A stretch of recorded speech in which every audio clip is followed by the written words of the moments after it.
Good morning, everyone. My name is Brigitte Richmond. I'm the Assistant Director in the Study Abroad team here on campus. So the Study Abroad office is located in 105 Main Building. Thank you. We're excited for you to join us and learn more about the London program. As you know, it's Study Abroad Week, so we've had a number of sessions available, whether it's recorded, live, or on-demand sessions.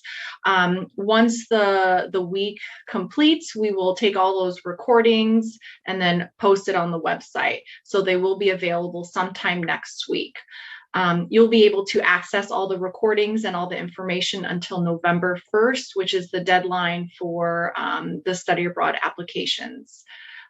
So yes, if anybody has any questions, feel free to drop it in the chat. I'll be monitoring that. And we have a number of our colleagues in London joining us today. So I'll just pass it on to them for introductions and the presentation. Okay, should I go first? So I'm Dahlia, based here in London, London Director of Student Affairs. Hi, my name's Alice Tyrell, and I'm the Director of Academic Programmes here in London, as well as the librarian. My name is Nick Brill. I'm the Associate Director for Internships and Student Immigration. Hello, I'm Kevin. I'm the Rector of Conway Hall.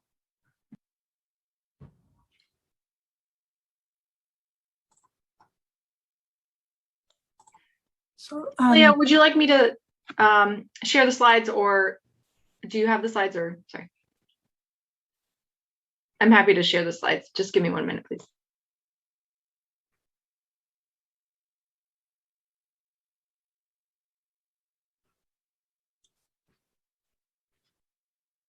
So I'll start talking as we get the slides put together. We decided to focus this session on less on the nitty-gritty nuts and bolts, because you've got really great information available to you on the website and in the other recorded sessions. So in this live session with the team here in London, we wanted to focus on this. Why London? Why did you want to come and spend your study abroad opportunity in London here with us? So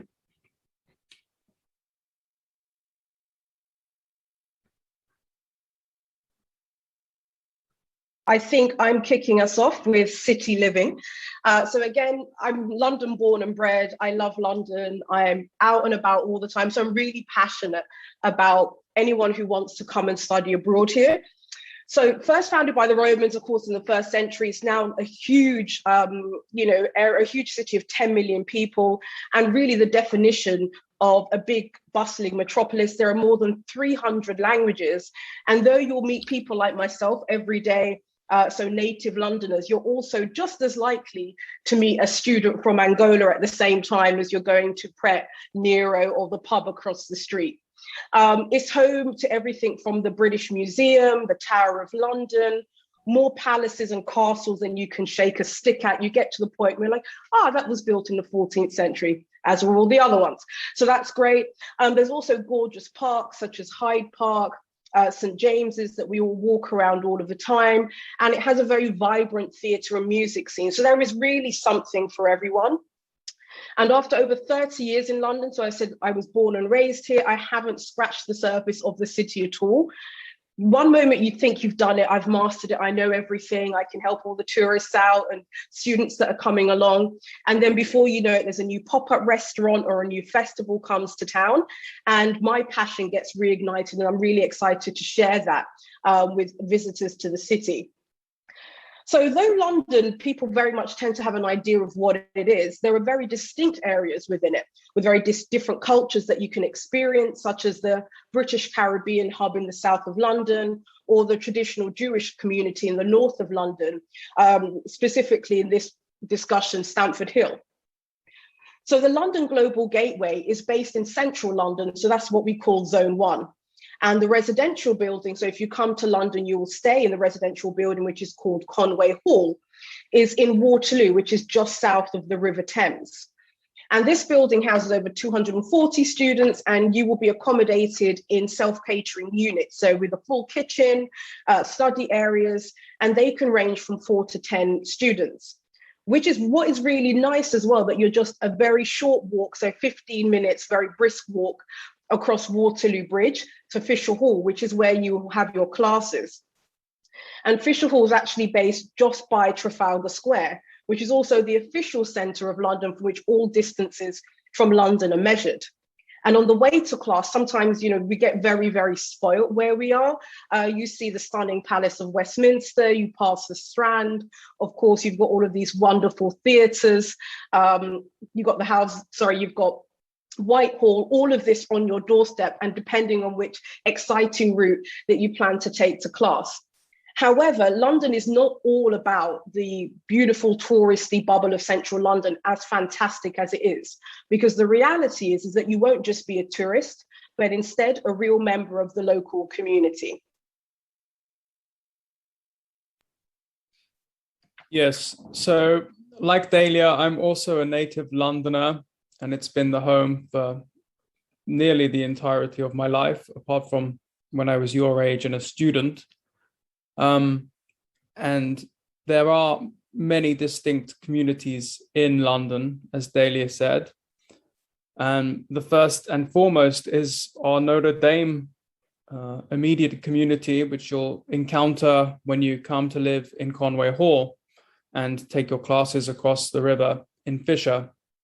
And the Residence Life team and I hope that Conway Hall will quickly become a home to you with all its attendant comforts and responsibilities.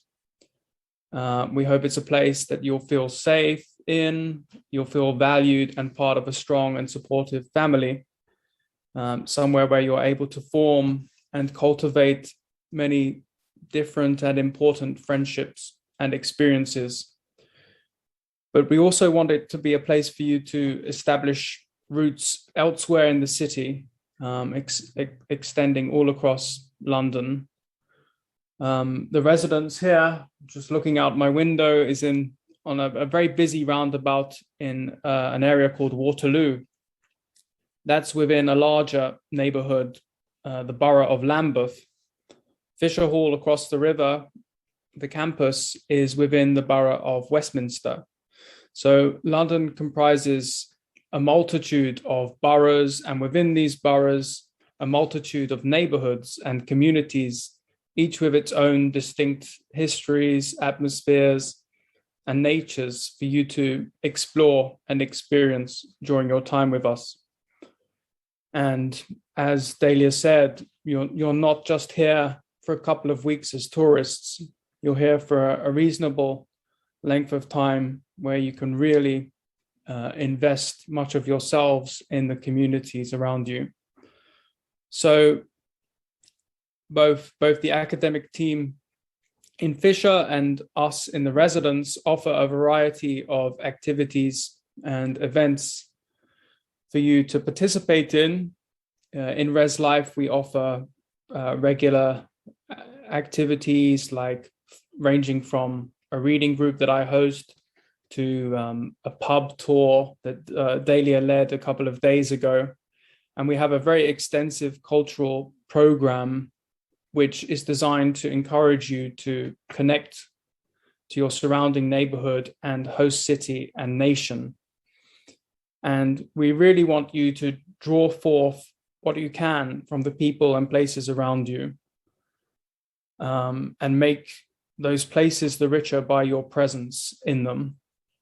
So whether it's at Mass here in the residence, or if you're playing soccer on a football pitch with me, I host a weekly football game, or you're volunteering at a local soup kitchen, there are infinite opportunities for you to get involved in and contribute to the life of your community and connect with the lives around you.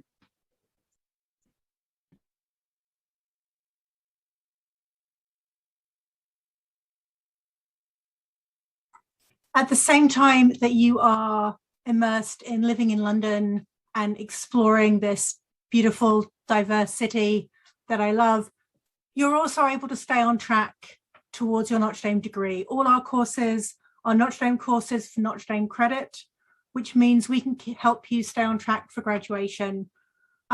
We offer particular program tracks for certain majors, such as pre-professional students who come to London in the fall, where we offer some core courses like Human Physiology and Physics for Life Sciences 1, as well as targeted electives like Biochemistry, Storytelling and Health, and the Philosophy and History of Medicine. We have a particular concentration for computer science and aerospace and mechanical engineering students, where we offer some majors only courses to help you meet the demanding requirements of your majors and stay on track while still enjoying study abroad. For majors in arts and letters, many of our courses are relevant to you, and it's often very possible for you to take a course that's offered as a general course at a 400 level, so it counts towards your major, by working closely with our local faculty members on adding higher level work. There are also great options for our Mendoza students in both semesters.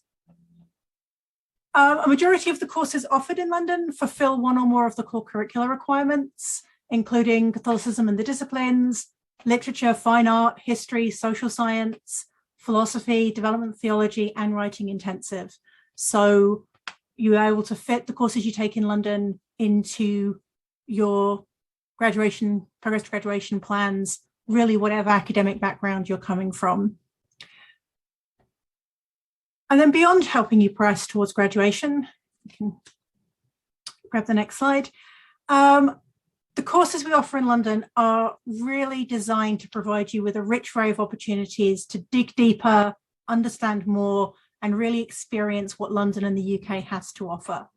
So our fine art courses don't just tell you about great works of art, they take you into galleries and artist studios and to the theatre and backstage, and they let you meet artists and writers and professionals in the creative industries. Our history courses don't just tell you about important, significant events that have taken place in the past. They take you to the places where those events took place, and they encourage you to get hands-on with the process of making history, working with original primary source material in world-class libraries and archives. Our theology courses take you to places of worship where you can see the theological questions and traditions that you're studying in action, from the buildings to the people to the liturgy. Whatever you study in London, we are committed to making those opportunities part of the London experience, not just something that you do in a classroom. All our courses are set up to make the most of being taught in London.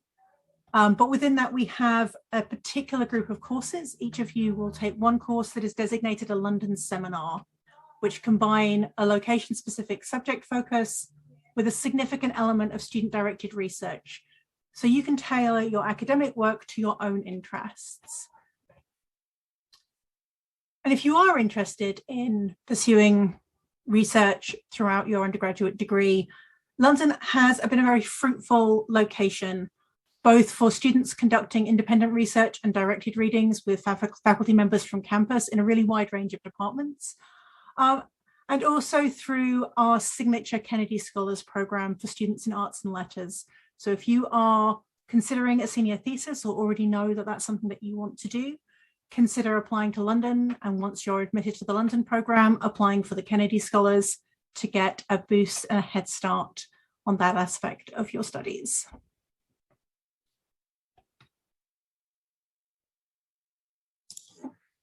So we run an extensive internship program for undergraduates here in London. And as you can see, we work with organizations from a range of different industries and fields. Starting with the Catholic schools, we work with several Catholic schools, from high schools to junior schools or primary schools. And typically, interns in those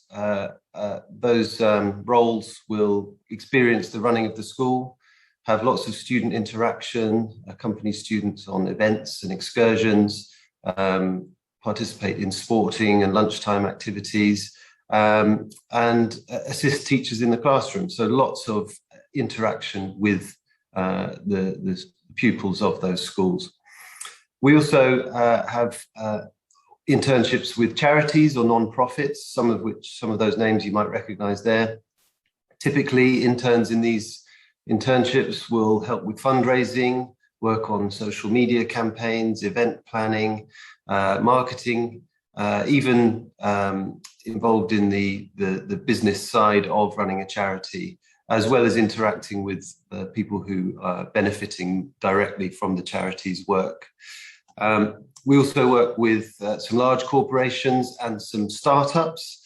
So again, you may recognize some of those names. And again, the range of responsibilities for interns in these internships is broad, for anything from finances, human resources, working on business development, client interaction, giving presentations, doing real world work, networking, and receiving mentorship from leaders in different businesses.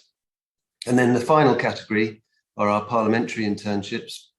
We work with a handful of members of the British Parliament each semester who host one intern in each office. And this is a great way to see the day-to-day running of a parliamentary office, to interact with the MP, to conduct research on their behalf, or write letters to constituents, work on press releases, analyse news, and just experience the dynamic environment of what it's like to work in Parliament. So this is just a snapshot. Every semester we have different organisations come on board.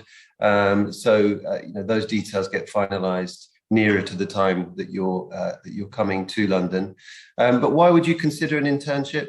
Well, as much as the professional benefits, there are, of course, huge cultural benefits. It's a way to learn about living in London, to meet locals, to interact with them and learn about the best places to go, and to also develop your professional skills. I mean, to develop your network, broaden your, boost your LinkedIn profile, but most of all, just discover a new part of the city, meet new people, and take yourself out of that comfort zone somewhat.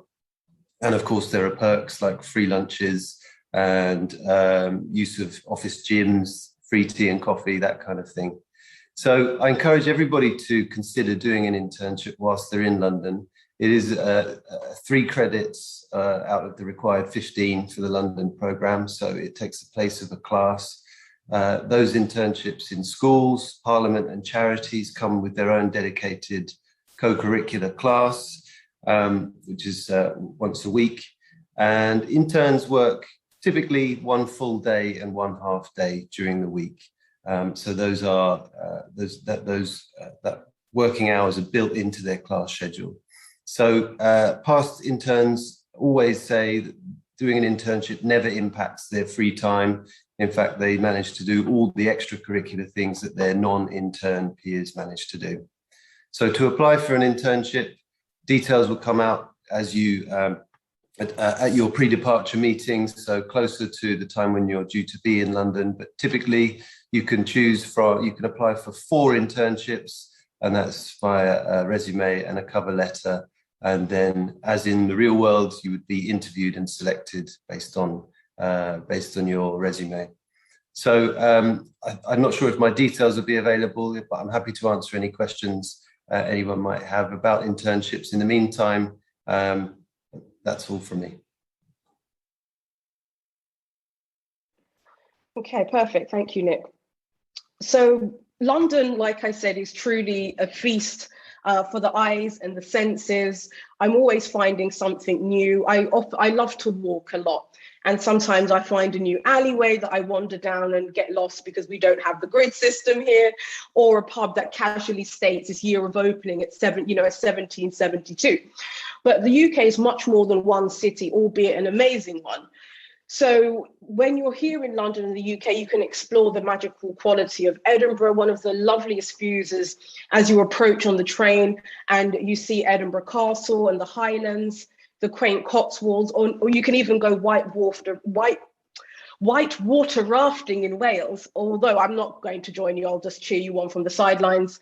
And as a student at the London Global Gateway, you can and are encouraged to explore on your own, but we also really help and encourage you to do so by planning a very robust program of cultural events throughout the semester. So you can join class trips, which includes great trips to Hadrian's Wall, the Harry Potter studio, which is really fun, the Bath and Stonehenge trip, which has recently been used a lot for Bridgerton, if anyone watches that. And the Residence Life team also offers an amazing number of opportunities to explore the British Isles. So this semester, our students have enjoyed day trips to Canterbury, the White Cliffs of Dover, Oxford, Blenheim Palace, so the birthplace of Sir Winston Churchill, and the traditional seaside town of Whitstable. And I think our students actually managed to wander into the Oyster Festival this year. So if you love oysters, Whitstable is definitely the place that you need to go and enjoy. And that our hope is that when we put these events and trips on, that it will further encourage you to explore more of the UK independently.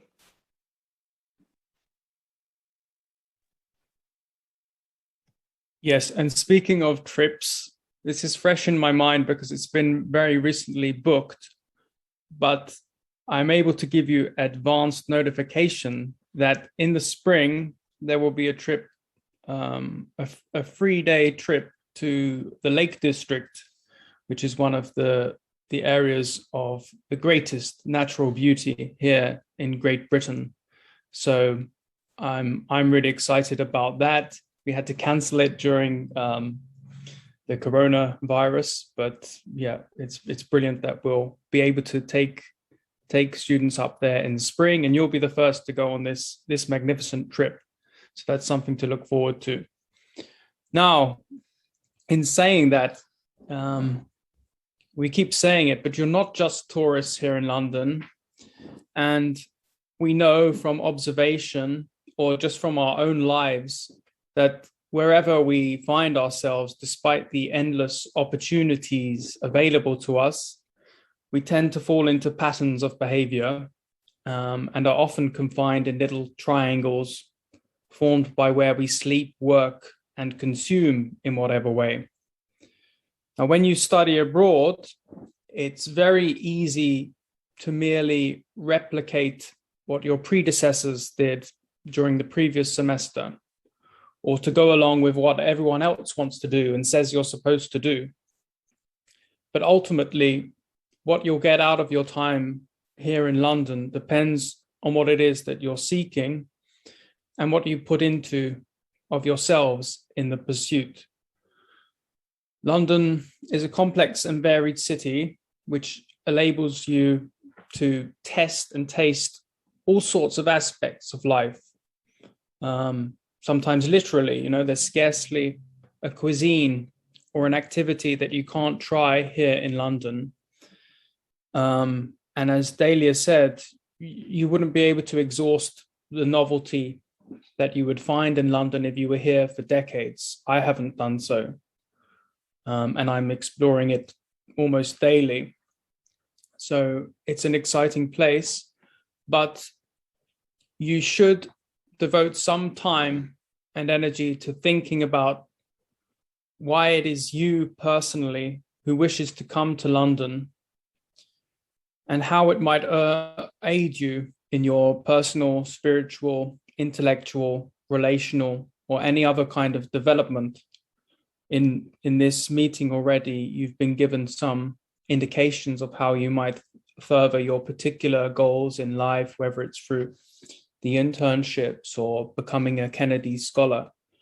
But yeah, I would strongly encourage you to think about what it is that you want to gain from your time in London and give to the place in which you're living.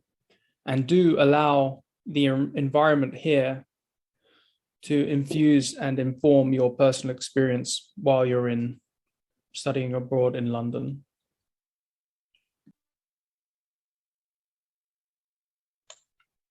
Now we can take some time to open it up for questions. I will stop screen sharing. Just a quick, I forgot to mention it earlier, but we have two students from London who are doing Instagram takeovers today.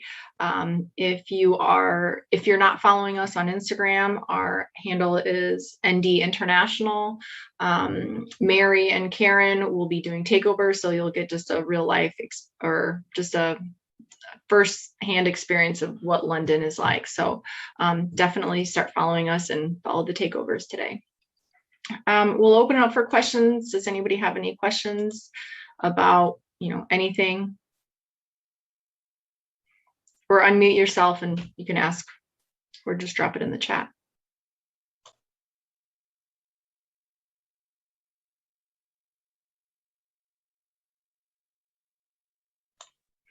I'll ask a question on, the one question I get a lot is whether to apply for fall or spring.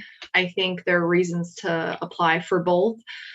Spring, typically is more competitive, not because of qualifications, because of the number of applicants we get overall. There's many reasons to study abroad in the fall if you're open to both semesters. Dalia and I earlier were talking about the weather benefits of the fall. Coming in the fall, August and September are beautiful, beautiful weather.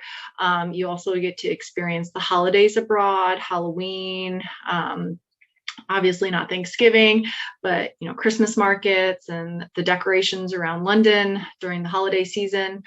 So those are really great benefits. You can also apply for the spring term, but if weather is an important factor for you, the first 3 months of your study abroad in the spring will be colder, rainier, potentially snowier. So if you're really trying to debate which term to apply for and you're open to it, we are always advocates for the fall season. Generally, about 75% of our total study abroad applicants apply for the spring term. So it's challenging because we can't meet that capacity. So if you are open to the fall, we highly encourage you to apply for the fall.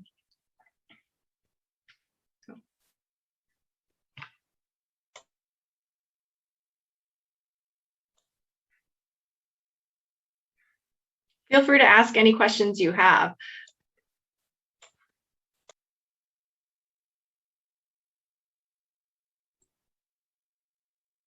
People are still thinking about questions. I'll ask one of my colleagues. What's the thing you've done over the last month in London that you would recommend to a student, talking of all the many new things that London always has to offer?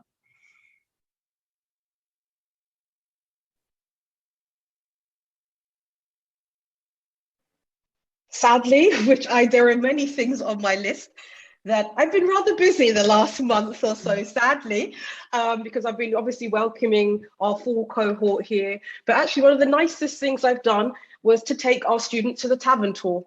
And that was on Wednesday this week. And so I introduced the students to 3 pubs that are both historic and are frequented by locals. And it also took us to a different part of the city, which sometimes students don't explore immediately. And also just spending time together, which was really nice in a different way outside of Conway and outside of Fisher Hall. Personally, I'm really loving the number of exhibitions coming up at the British Museum. There's a new one on Peru. We just recently had one on Thomas Becket, which I missed, sadly. So I caught up on all of that on demand. But I think there is so much going on that there's always a lovely buzz and the hustle and bustle of being in the city. Also feeling that change. We're having a lot more people coming through again, and which is really lovely. So you see that very much that cosmopolitan vibe that we all know about London. We're starting to feel that again. And also just the change in colours as autumn comes through, which is really lovely on our walks. So I went to my first live music since post-pandemic. A couple of weeks ago, I had a nice outdoor gig, tiny little band no one's ever heard of, but just being outdoors in the local park with a whole group of people enjoying the live music, and then getting back to walking the Thames path up at the West London end, which is not where my normal hangouts, finding a new Indie Cafe, just watch the river, watch people. It's always something to do in London.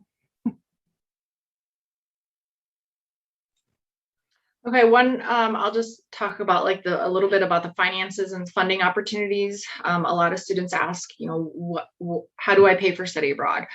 Your financial aid and your scholarships carry over to any study abroad program that you apply for.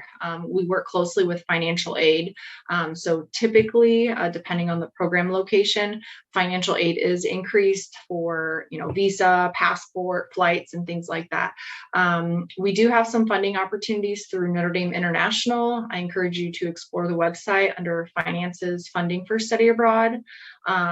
We do have some application deadlines. You can read more about that on our website. There's also, funding opportunities through CUES or the Student Enrichment Office that can give, a couple $100s. But as for the internships and the visa, we also have funding for anybody interested in doing the internship program. You can receive up to $550 for your visa, depending on your need. It's based on financial aid, so the higher financial need you are, the more money you get. And perhaps, Dalia, you would like to talk about the bursaries from London side. Yes, thank you, Brigitte. So for the fall semester and going forward, we've been really pleased to be able to offer London Global Gateway bursaries, and they come in two forms. So there's a short application, which we will link through later going on, and they can be worth up to either £150 for a travel bursary. So basically, to be able to get around London, you need an Oyster card or a contactless, but Oyster does work out easier, especially if you're using an international card. And so as much as it's a great city and it is very walkable, to encourage you to even go further afield in and around the capital city, the Oyster, we will give you £150 if successful to do so.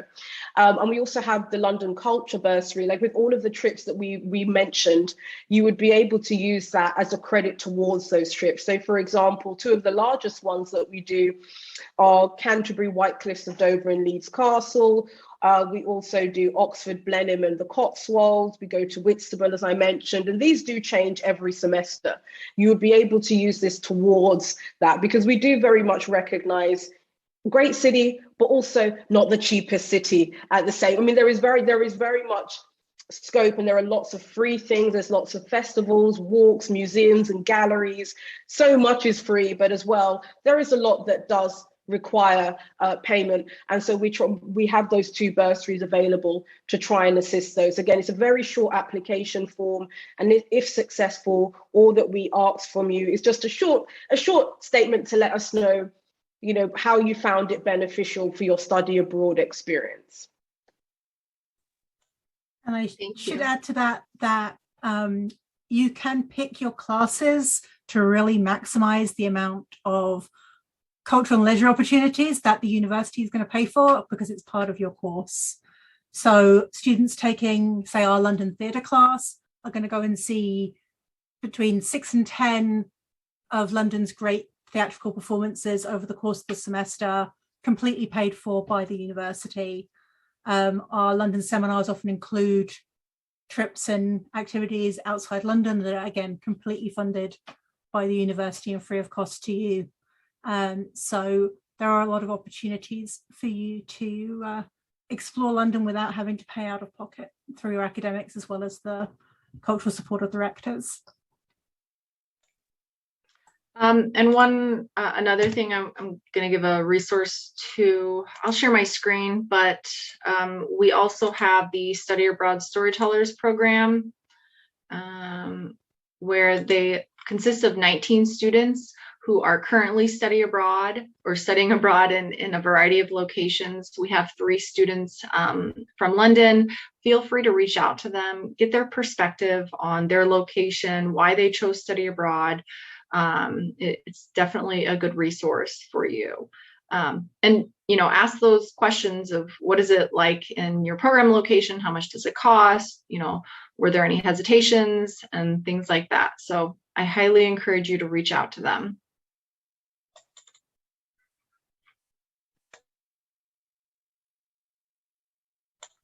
If we don't have any other questions, we can go ahead and conclude this session. Thank you everyone for joining. If you have any questions that come up later, feel free to reach out to us. You can schedule appointments through Notre Dame International on our studyabroad.nd.edu page, or reach out to the London staff at london.nd.edu for contact information. And we're here to help you throughout this process. And we're excited that you're interested in London, and thank you for joining.